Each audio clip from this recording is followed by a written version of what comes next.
Bien, entonces rápidamente recordemos, Pablo ha entrado a una parte en la que, vamos a decir de una manera explícita, él está hablando de los últimos tiempos, él está hablando de la esperanza en la que debe tener el cristiano, y decíamos, ¿no? Nuestra esperanza no está basada en que las cosas van a cambiar aquí en la tierra, o en que tu gobernador va a volverse buenito y eso, ¿no? Eso no, o que van a acabar los problemas y de pronto, o que vas a ser más fuerte y tú vas a poder superar los problemas. No, problemas siempre va a haber, tribulaciones siempre va a haber, estamos en un mundo caído, en un mundo que está en tinieblas, dice la Biblia, pero nuestra esperanza está en la promesa que nos ha hecho el Señor Jesucristo, que Él va a venir ¿por quién? Por su iglesia, es decir, por ti. Y cuando decimos que Él va a venir por su iglesia, deberíamos entenderlo así: Él va a venir por mí, hazlo personal, Él va a venir por ti y te va a llevar, dice. Y eso es lo que Pablo estaba diciéndole a los hermanos de Tesalónica, ya que había cristianos que ya habían muerto, o como llama Pablo, estaban durmiendo, ¿no? Es decir, cristianos que quizás producto de la persecución o cualquier otro tipo de causa como enfermedad ya habían muerto, y venía la pregunta, ¿no? al que es creyente: ¿y qué hay de mi familiar, ¿no? ¿Qué hay de él? Y Pablo les da una esperanza tanto para el familiar que ya durmió en Cristo, pero también para el que está vivo y creyendo, perseverando en las cosas del Señor. En ese sentido, estuvimos viendo el capítulo 4, ¿no? Vamos a leerlo rápidamente desde el verso 13, capítulo 4 y en otros lugares, para entrar en contexto. Bien, dice: tampoco queremos, hermanos, que ignoren acerca de los que duermen, dice, ¿no? Para que no os entristezcáis como los otros que no tienen esperanza. Es decir, ¿quién no tiene esperanza? El que no ha creído en Cristo. Y eso lo voy a explicar más adelante. Porque si creemos en Jesús, que Jesús murió y resucitó, así también traerá Dios con Jesús, ¿a quiénes? A los que durmieron en Él. Por lo cual os decimos esto en palabra del Señor, dice, que nosotros que vivimos, que habremos quedado hasta la venida del Señor, ¿qué dice? No precederemos a los que durmieron en el Señor, por cierto, ¿no? Porque el Señor mismo, con voz de mando, con voz de arcángel y con trompeta de Dios, descenderá del cielo, y a los muertos en Cristo, ¿qué dice? Y los muertos en Cristo resucitarán primero. Y si hay un primero, hay un segundo, ¿no?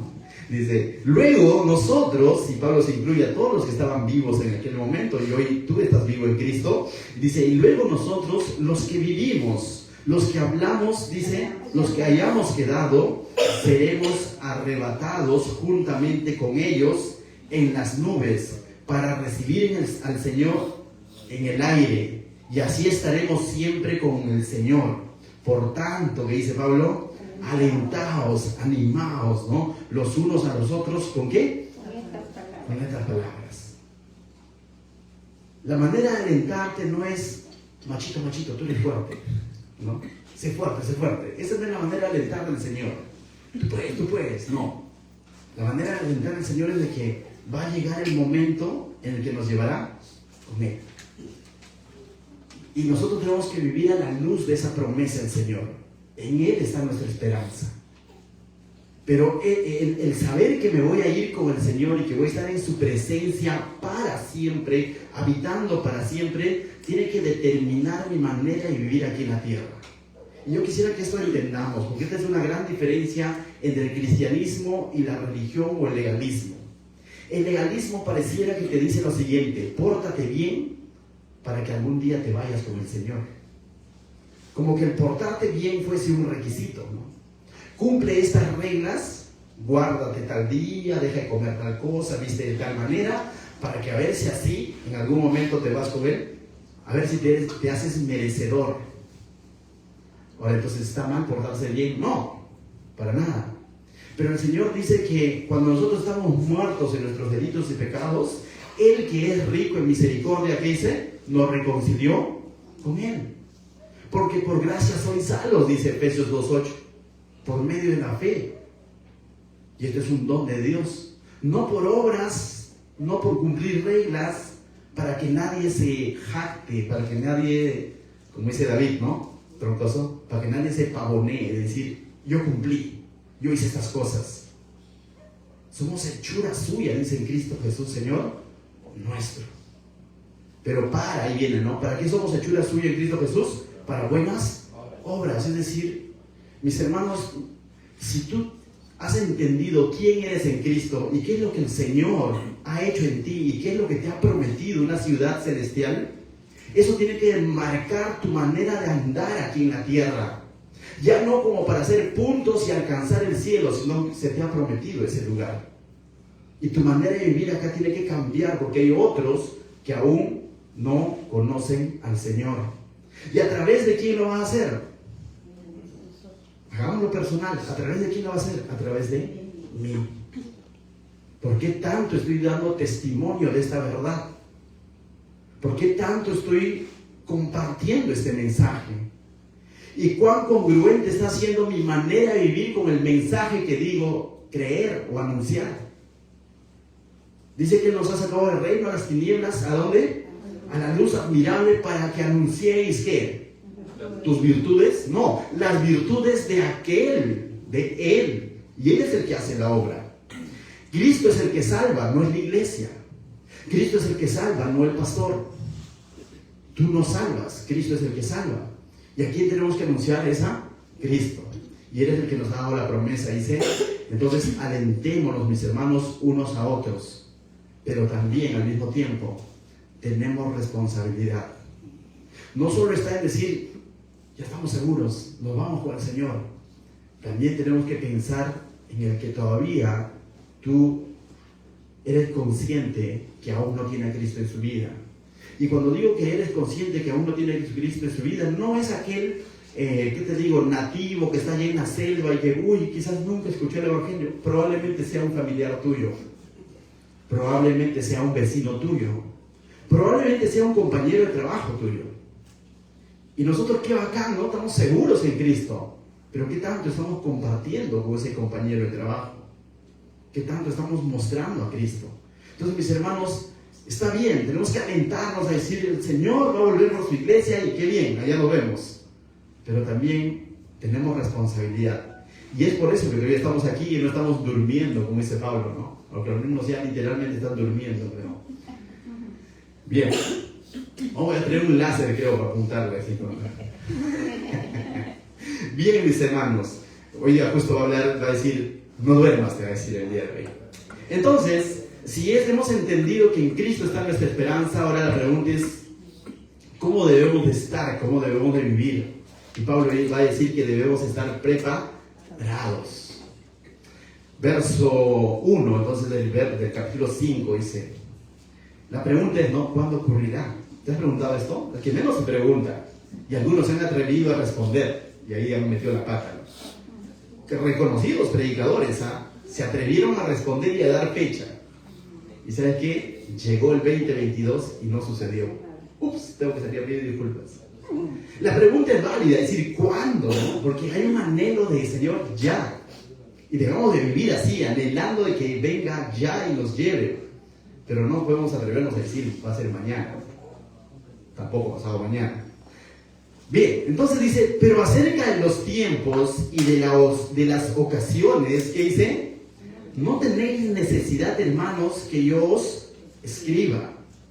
Esta palabra tiempo habla del cronos, ¿no? De la duración, el tiempo en sí, ¿no? Como el cronómetro, en qué momento va a llegar. Y de las ocasiones es el kairos, como que la oportunidad, el momento, ¿no? ¿Qué momento va a ser? Pero Pablo dice que no hay necesidad de que les escriba, hermanos, dice sobre eso, ¿no? Y más adelante voy a explicar por qué.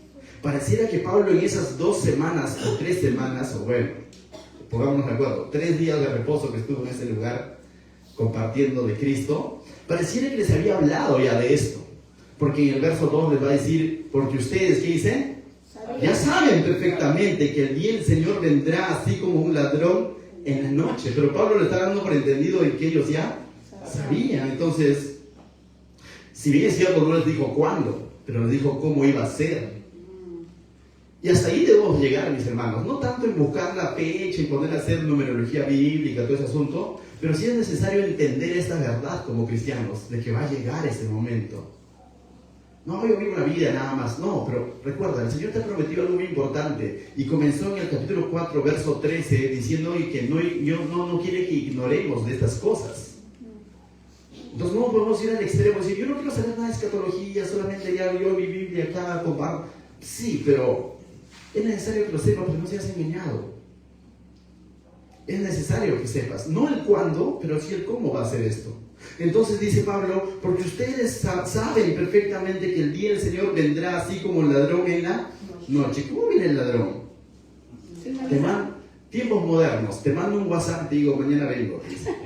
No, ¿el ladrón cómo viene? Sin avisar, ¿no?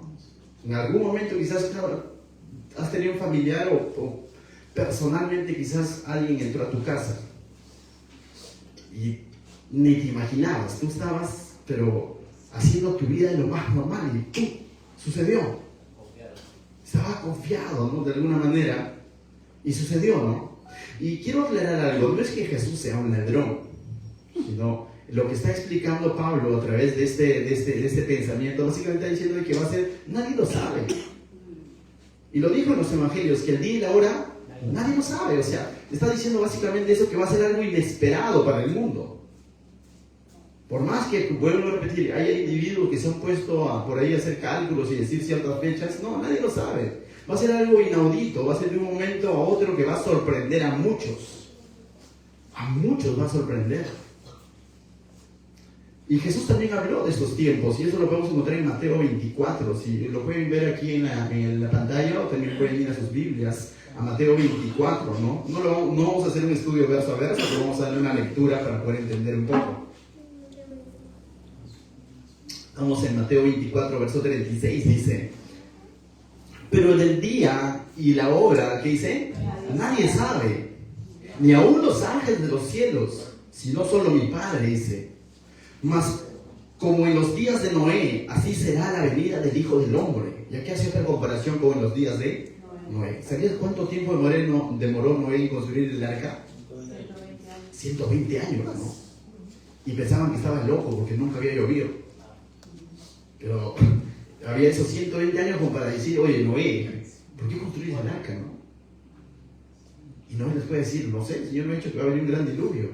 Pero muchos de ellos, será cierto, ¿no? Entonces dice, mas como en los días de Noé, así será la venida del Hijo del Hombre. Porque como en los días de antes del diluvio estaban, ¿qué? ¿Cómo dice? Estaban comiendo y bebiendo, casándose y dando el casamiento hasta el día de Noé. Estaban haciendo su vida de lo más normal, ignorando lo que Dios había dicho. Pregunto, ¿el mundo vive así hoy? Sí. O sea, el mundo vive así. Si tú dices, oye, va a venir el Señor por su iglesia y todo lo demás, quizás algunos entran en pánico y comienzan a hacer películas, pero ahí queda. Y van y ven la película y se asustan por un momento y bueno. Pero y después en su vida normal comienzan a ignorar las cosas del fin y comienzan a hacer su vida de lo más común y corriente, ¿no? Entonces dice 39, y no entendieron hasta que vino, ¿qué? El diluvio y se los llevó a todos. Se los llevó a donde el arca, ¿no? Se los llevó, literal, ¿no? Así será también la venida del Hijo del Hombre. Entonces estarán dos en el campo y uno será tomado y el otro será dejado. Dos mujeres estarán moliendo en un molino, una será tomada y la otra será dejada. Velad, entonces, o sea, como está diciendo que no todo se va. No, Dios es bueno, es puro amor. ¿Cómo crees que va a dejar su creación? La Biblia es clara. Porque de tal manera amó Dios al mundo. Y a veces dice que nos amó. Sí, pero ¿qué sigue?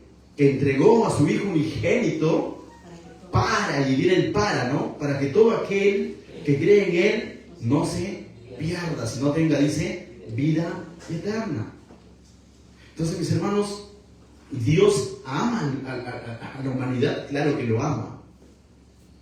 Pero también Dios es el que ha puesto las condiciones, que se podría llamar así, de cómo salvar. Dice que es por medio de la fe, dice el libro de Efesios. Entonces, no todos se van a ir.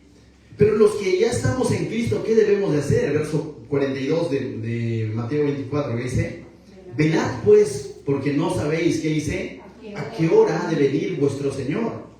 Pero sabed esto, que si el padre de familia supiese a qué hora el ladrón habría de venir, ¿qué dice? Velaría y no dejaría de minar su casa. ¿Qué es velaría? Es decir, trasnocharía, estaría atento, vigilante, ¿no? Estaría velando, vigilante. Entonces lo que nos está diciendo es que debemos de vivir una vida vigilante. No te duermas. Verso 24. Por tanto también vosotros estad, ¿qué dice? Preparados, porque el Hijo del Hombre vendrá a la hora que no pensáis. Pero nos dice que deberíamos estar preparados. Y estar preparados es, el día de hoy no peco. Algo así. ¿Te dejará por un pecado? No, estar preparados es vivir una vida consciente de que el Señor viene ya. ¿No?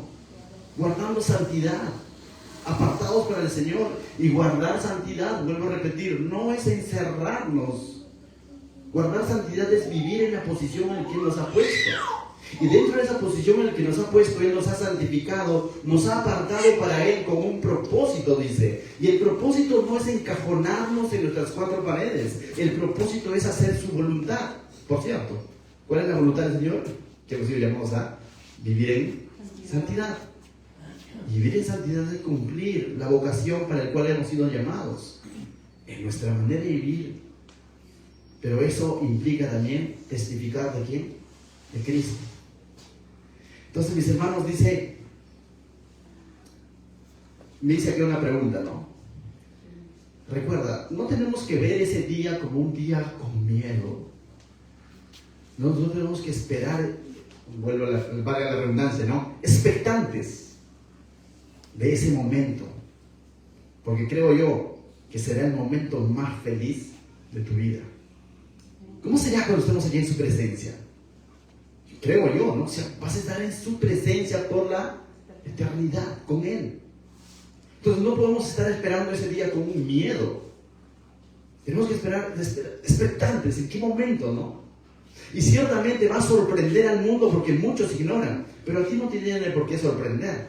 Aunque no sabes el día y la hora, pero dirá, ¡uy! Cuando ya estuve esperando este momento. Pero no tiene por qué de pronto sorprenderte. O te va a sorprender en el sentido de asombro, ¿no? Pero en el sentido, ¿y esto qué es? No leíste Tesalonicenses. El que va a decir, oye, ¿y esto qué es? Será el que no creyó, muy probable, ¿no? Quizás le darán diferentes interpretaciones de lo que está sucediendo, ¿no? O por ahí alguien se acordará y dice, una vez un hermano me compartió sobre esto. Quizás lo que se queda. A ellos les va a sorprender en ese sentido. Para nosotros nos va a sorprender en el sentido de asombro, decir, Señor, estamos aquí, se cumplió lo que tú dijiste. Pregunto, ¿a Noé le habrá sorprendido el diluvio? No. Le habrá sorprendido de asombro, ¿no? ¡Wow! ¡Cuánta agua! Pero estamos en el arca. Y tú dices, mira, estoy en el arca. ¿Amén? A ver, pero ¿qué pasará con lo que se queda? Volviendo a Tesalonicenses, capítulo 3, ¿no? Ciertamente, ya está diciendo que nosotros estemos preparados, expectantes para ese momento, porque va a venir como el ladrón en la noche, no sabemos cuándo. Entonces vivamos vidas de acuerdo a su voluntad. Pero el verso 3, volviendo a Tesalonicenses, ¿qué hay con los que se quedan, no? ¿Qué pasará con ellos? En cuanto digan paz y seguridad, el gobierno ha creado una vitamina que no te vas a enfermar más. Por ahí, ¿no? Va a prolongar tu vida. Se encontró vida en Marte. No sé qué cosas puede salir, ¿no? En lo que el mundo encuentra seguridad, imaginemos. Estatus. Mientras el mundo está diciendo paz y seguridad, estamos bien. ¿Qué dice? Entonces vendrá sobre ellos, ¿qué? Destrucción repentina, como los dolores de una mujer encinta, y no escaparán. Mis hermanos, habrá una desolación impresionante que el mundo no ha atravesado aún. Hoy en día hay guerra, hay batallas, hay epidemias, hay todo eso. Pero en medio de eso todavía el hombre se siente todavía seguro, muchos de ellos. Una gran mayoría se siente seguro. Pero dice, llegará un momento del cual el hombre no podrá escapar.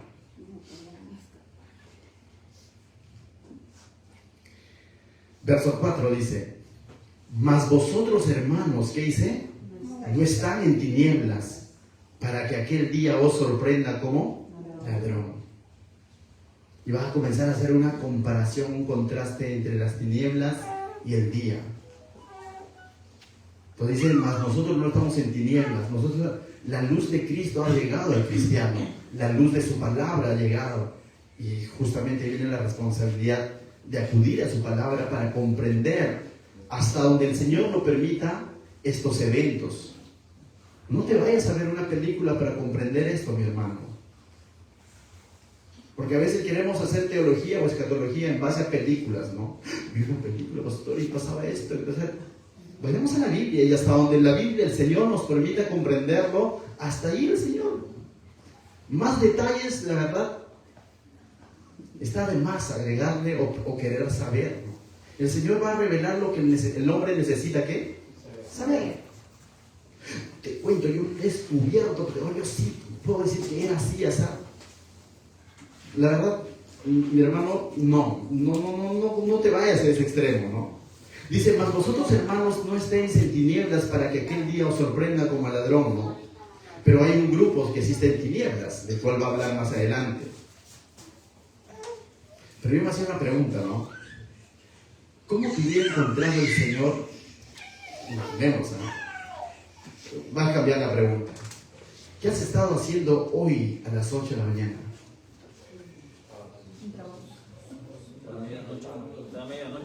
A medianoche. Ya. ¿Cómo te encontraría el Señor? ¿Cómo encontraría el mundo si viniera ahora? Imagínate que venga el Señor cuando estamos cantando poderoso. ¡Wow! ¿No? O sea, me pongo un poco a pensar, ¿ya? O sea, no va a decir de cada una teología rara diciendo, pastor ha dicho que va a venir el Señor cuando cantamos poderoso. No. ¿Te imaginas? O sea, ya, yo te digo porque por nosotros pueden decir, ¿no? ¡Wow! ¿No? ¿Cómo hubiese sido si hubiera venido hace unos minutos? Lo hubiese encontrado cantando poderoso. Pero ¿cómo encontraría a ese familiar que tienes y tú sabes que aún no tiene a Cristo? Lo va a encontrar en tiniebla, como el ladrón en la noche. Lo va a encontrar, ¿qué? Desprevenido. ¿Y quién tiene la responsabilidad de que esa persona salga de esas tinieblas? Lógicamente la gran misión ya lo cumplió Cristo en la cruz. Pero nosotros tenemos, ¿qué? La gran comisión de anunciar el Evangelio. Si bien es cierto, no depende de ti, en últimas instancias depende de la soberanía de Dios. Pero ¿cómo ves, no? Haber sido útil para que alguien más se convierta? Hoy quizás te pudiste compartir a alguien más y no lo hiciste. O quizás mañana tienes la oportunidad de compartir a alguien más y el Señor viene el martes. No estoy poniendo fecha por si acaso, no voy a acordar hacer un clip de esto. No. Pero mi hermano, ciertamente nosotros ya no estamos en tinieblas, dice, ¿no? Dice, mas vosotros, hermanos, no están en tinieblas, pero hay un grupo, y un gran grupo, que todavía está en tinieblas. Y por ende tenemos responsabilidad. Para que aquel día os sorprenda, ciertamente, no nos va a sorprender de esa manera, como habíamos hablado hace un momento, sino para nosotros va a ser un asombro, va a ser un tiempo de felicidad. Pero si dice para que no lo sorprenda, significa que a otro sí lo va a sorprender. Y nuevamente, ese otro que lo va a sorprender, quizás es tu mamá, quizás es tu papá, quizás es tu primo, quizás es tu vecino. Tú no estás en tinieblas, pero quizás en sí. La pregunta es, ¿qué estamos haciendo como iglesia? Nos estamos reuniendo los domingos. Esa es parte de todo esto. Esa es parte de nuestra perseverancia. Pero tenemos que cumplir esa gran comisión que el Señor nos ha dado. ¿Amén? Entonces, eso como iglesia y también como individuos, como cristianos. Eso es algo que nosotros, más adelante vamos a hablar de eso, no debemos de perder el tiempo. Cada vida, cada persona, cada amistad ve como una oportunidad de compartir del Evangelio de Cristo. Verso 5, mis hermanos. ¿Qué tengo que hacer? Porque todos ustedes, ¿qué dice? Son hijos de luz e hijos del día. No somos de la noche ni de las tinieblas. Por tanto, ¿qué dice? No duermas. Literal, no duermas. ¿Ya? Por tanto, no duermas como los demás, sino que dice, velemos y seamos sobrios. Es lógico, está en sentido espiritual, no literal. Para algunos es doble sentido, literal y espiritual. Pero esto es en un sentido espiritual, le está hablando al cristiano, al decirle no duermas, no le está diciendo, ¿sabes qué? Tienes que trasnochar, no. Le está diciendo, por tanto, tú no duermas. Duermas no es lo mismo no es la misma palabra que usó cuando dijeron que están durmiendo en Cristo, refiriéndose al que estaba muerto o había fallecido. Duermas es como que no descanses, ¿no? No pierdas el tiempo. Si no pierdas el tiempo. Sino dice, velemos y seamos sobrios, ¿no? Velemos y dice, seamos sobrios. Algo parecido encontramos en Efesios capítulo 5, verso 14. También en sentido espiritual. Mira lo que dice Efesios 5, 14. Por lo cual dice, ¿qué dice? Despierta. Tú que duermes. Y levántate de los muertos. Y te alumbrará ¿quién? Cristo. Mirad pues con diligencia, ¿cómo andas? No como necios, sino como ¿qué? Como sabios, aprovechando bien el tiempo, porque los días son malos. Por tanto, no seáis insensatos, sino entendidos de cuál sea la voluntad del Señor. Entonces, mis hermanos, tenemos una labor. Vuelvo a repetir y quiero ser enfático en eso. No basta con decir, yo tengo la promesa del Señor y me iré con Él. Eso es cierto, eso es una parte de la verdad. Pero también tengo una responsabilidad. Porque si fuera así, mis hermanos, el Señor ya te hubiera llevado ya. O mínimo ya te hubiese puesto a dormir en el Señor. Algunos me entienden, ¿no? Vamos a ser más explícitos. ¿Tú sabes por qué tú ya estás vivo? Si tanto queremos estar en la presencia de Dios, entonces ya, pues, ¿qué hacemos acá? ¿Por qué todavía el Señor nos tiene vivos? Es porque todavía hay mucho por hacer para el Señor. Vuelvo a repetir, Él va a usar a su iglesia. A ellos les dio la gran comisión. A su iglesia es que le dio la promesa del Espíritu Santo. Al cristiano fue el que le dijo en Hechos 1:8, ¿no? Y que cuando venga sobre vosotros, ¿qué dice? Recibiréis poder. ¿Para qué? Para dar vueltas y como locos. Recibiréis poder. ¿Para qué? Para anunciar en Jerusalén, Judea, Samaria y lo último de la tierra. Entonces, para ser testigos de Cristo, para dar testimonio de Cristo. Entonces, mis hermanos, nosotros tenemos una función. Y en ese sentido dice que velemos, no en el sentido de que, uy, Señor, me voy a portar bien porque viene pronto y tal vez no me lleva. No es ese velar. Porque pienso que porque si me estoy portando bien, entonces, porque tal vez si no me deja, entonces, ¿en quién está mi seguridad? ¿En mi conducta? Ese velar es cumplir, como dice Efesios, ¿no? Despiértate, aprovecha bien el tiempo, los días son malos. Vivamos, dice, o andéis, dice Efesios, ¿no? Mirad pues con diligencia cómo andas, no como necio, sino como sabio. Sabio es teniendo en cuenta a Dios. Y tener en cuenta a Dios es tener en cuenta su palabra. Y tener en cuenta su palabra es tener en cuenta esa comisión que Él me ha dado. Bien, mis hermanos, continuamos, verso 7 entonces, dice. Verso 7 dice, pues los que duermen de noche duermen, dice, y los que se embriagan de noche se embriagan. Lo contrario al sobrio es la embriaguez. ¿No? ¿Qué es el sobrio?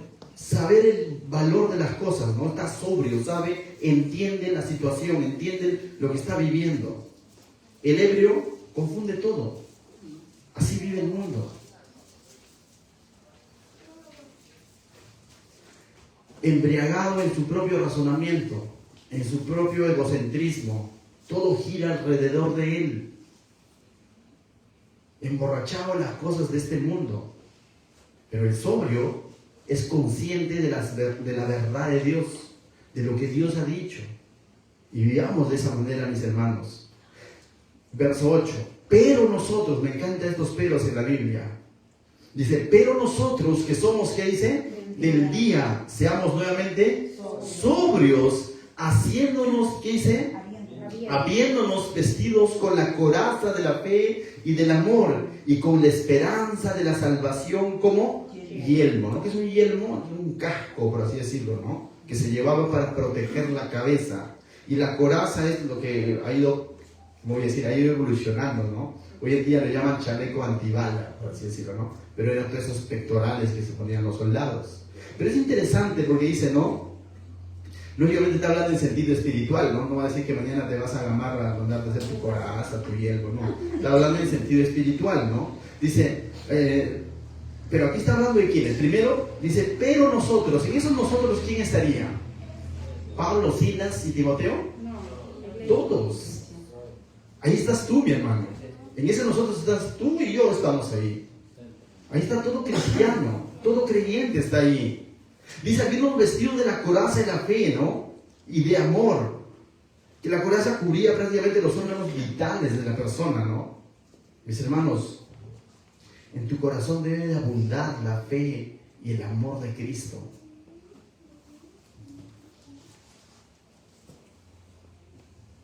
Sobre todo una cosa guardada que dice, guarda tu corazón. Entonces, mis hermanos, y luego dice la esperanza de la salvación como yelmo, ¿no? Y el yelmo era el que protegía la cabeza, ¿no? Pero esa esperanza no puede estar puesta en nosotros, sino en quién dice esa esperanza de la salvación. En Cristo. En Él, mis hermanos, no es una esperanza de deseo. Tengo la esperanza que algún día pase esto, a ver si pasa. Es una esperanza de confianza de que nuestra salvación está en ¿quién? En Cristo. La salvación ni siquiera está en el hombre. Si estaría en ti y en mí, ahí sí que la perderíamos. Pero la salvación no depende de ti. La salvación depende de lo que Cristo ha hecho. Y eso en lo que Cristo ha hecho es seguro. Lo único que hemos hecho es depositar nuestra confianza, nuestra fe en lo que Él ha dicho. La salvación, mis hermanos, está en Cristo, no está en el hombre. Verso 9. Porque no nos ha puesto Dios para, ¿qué dice? Para ira, sino para alcanzar salvación. ¿Por medio de qué? Por medio, no dice por medio de velar, ni nada de eso, ¿te das cuenta? Sino dice para alcanzar salvación por medio de nuestro Señor Jesucristo. Es decir, nuestra seguridad de que somos salvos, de que nuestra cabeza, en el sentido de nuestro ser, está a salvo, ¿está en quién? En Cristo. Y no recibiremos, ¿qué dice? La ira del Señor. Vamos a ser librados de la ira de Dios. Y es interesante, ¿no? Porque más adelante va a hablar quién fue el que recibió la ira. ¿Y por qué tú no vas a recibir la ira? ¿Y por qué eres salvo de esa ira? Pero rápidamente vayamos a Romanos 5:9, que nos dice algo similar, mira. Romanos 5:9, lo tenemos en pantalla también, dice, pues mucho más, dice, estando ya justificados en su sangre, está hablando de la sangre de Cristo, que dice, por Él seremos salvos ¿de qué? De la ira. Ahora, no es de la ira del diablo, es de la ira de Dios. Romanos 3:26 dice, ¿no? Que la paga del pecado, 3:23, ¿no? Que la paga del pecado es muerte, pero la dádiva, 6:23, pero la dádiva de Dios, ¿qué dice? Es vida eterna en Cristo Jesús, Señor nuestro. Verso 1 Tesalonicenses 1:10 también nos habla un poco de eso, dice. Y esperar, dice, de los cielos a su Hijo, al cual resucitó de los muertos, a Jesús, quien nos, ¿qué? Quien nos libra de la ira venidera. Mis hermanos, es una realidad. Esa ira venidera va a llegar. Pero ¿quién es librado de esa ira venidera? El cristiano. Está hablando de nosotros, está diciendo Pablo. Pero ¿somos librados en quién? ¿En nuestro velar? No, somos librados, dice, en Cristo. Voy a volver a leer el verso 9 de Tesalonicenses 5. Dice, porque no nos ha puesto Dios para ira, sino para alcanzar salvación por medio de nuestro Señor Jesucristo. Y el verso 10 le explica claramente el por qué. Quien murió, ¿qué dice? Por nosotros, para que ya sea que velemos los que estemos vivos, o que durmamos los que ya habían muerto en Cristo, ¿qué dice? Vivamos juntamente con Él. Y nuevamente habla de los que están vivos en Cristo y de los que ya han muerto en Cristo, pero Él dice, quien murió por nosotros y nos ha salvado de eso, mis hermanos. Y Pablo entonces le está dando esta seguridad de salvación, esta seguridad, esta esperanza, esta promesa está puesta en Cristo. Es por lo que Cristo ha hecho. No es por tu conducta. Verso 11. Por lo cual, ¿qué dice? Animaos los unos a los otros y edificaos unos a otros, así como lo hacéis. Y me encanta esta parte. Los tesalonicenses ya conocían esta verdad. Lo que Pablo ha hecho es recordarles para animarlos nuevamente a que sigan haciéndolo como ya lo venían haciendo, ¿no? Y qué interesante, mis hermanos, esta noche quizás tú ya conocías esta verdad probablemente y quizás conoces más detalles incluso, pero si el Señor te permite escuchar esta noche este mensaje, no es para llenarte de conocimientos y menos para crear especulaciones o crear debates en nuestra mente y comenzar a decir yo creo que va a ser así, asá, tal fecha. No. Si el Señor te permite escuchar este mensaje esta noche es para animarte nuevamente, para edificarte, para alentarte. Quizás es algo que tú ya sabías o quizás lo has escuchado por primera vez. Y recuerda, nuestra seguridad de salvación ¿en quién está? En Cristo. Él es el que nos ha librado de la ira de Dios. Pero esa ira vendrá. Esa ira se va a derramar. Y en ese sentido es que de pronto podemos entender quizás el Apocalipsis y decir, ¿el cristiano debe tener temor de esos eventos que nos narra el libro Apocalipsis? No, porque hay una promesa, no es una, varias promesas, que está diciendo que Él nos ha librado ¿del qué? De la ira de Dios. Y ahí quedó. Entonces, ¿qué tanto tenemos que investigar cómo va a ser el asunto? Si te dices bien claro, ¿cómo será? Bueno, los que se quedan, ¿quieres enterarte cómo va a ser? Quédate. ¿Quieres saber a detalle cómo va a ser las copas, los sellos, los jinetes? Quédate tú. Pero bueno, yo prefiero quedarme con saber que el Señor me va a llevar. Amén. Amén. Ahora, dice, no, síganlo haciendo así como lo hacen, ¿no? Y de la misma manera, mis hermanos, esta noche quiero animarte, ¿no? Sigue viviendo tu cristianismo como lo vienes haciendo, pero ponlo a la luz de la palabra ese venir haciéndolo. Si de pronto tú te das cuenta de que tu manera de vivir no está siendo de acuerdo a la palabra de Dios y de pronto estamos viviendo nuestro cristianismo en el sentido de privándonos de cosas nada más, mi hermano, no, el cristianismo no es una religión donde te prohíbe de hacer cosas malas, aunque debemos de dejar todo eso porque es el viejo hombre. El cristianismo es una nueva forma de vivir. Dice, somos una nueva criatura, despojados del viejo hombre, ¿no? Revestidos de Cristo.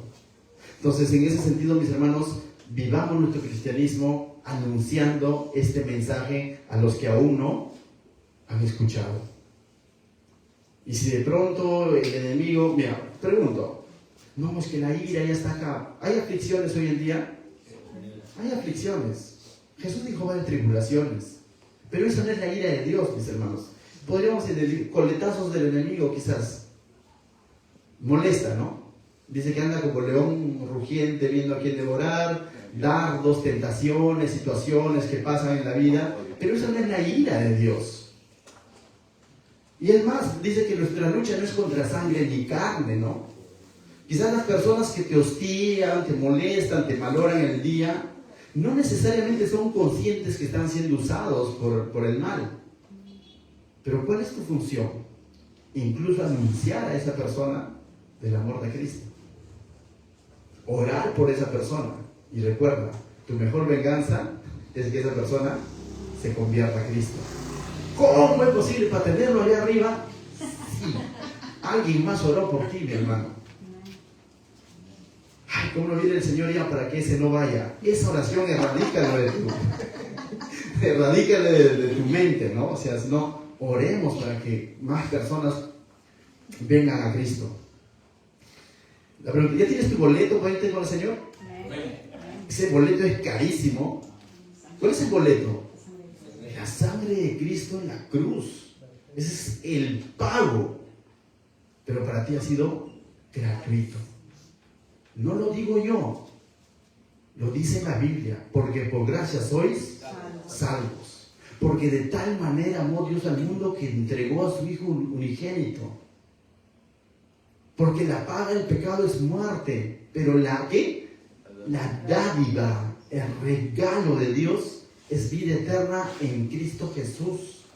Mi hermano, ese boleto que tú tienes para irte con el Señor es carísimo.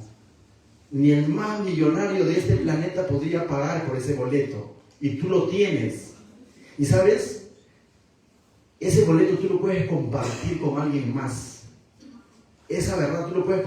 Y no se te va a acabar. Ay, que si lo comparto mi boleto, tal vez él se va y yo me quedo. No, comparte ese boleto. Ese boleto no tiene caducidad, compártelo. Compártelo con alguien más. Míralo así. Tú tienes, este ejemplo quizás ha sido dicho por muchos predicadores, ¿no? Una gran epidemia, están matando mucha gente. Está matando gente, dice ya. Es una epidemia, pero así. Que se está llevando, está matando al por mayor. Mucha gente se está yendo a UCI, los ambulancias están colapsando, todo lo demás.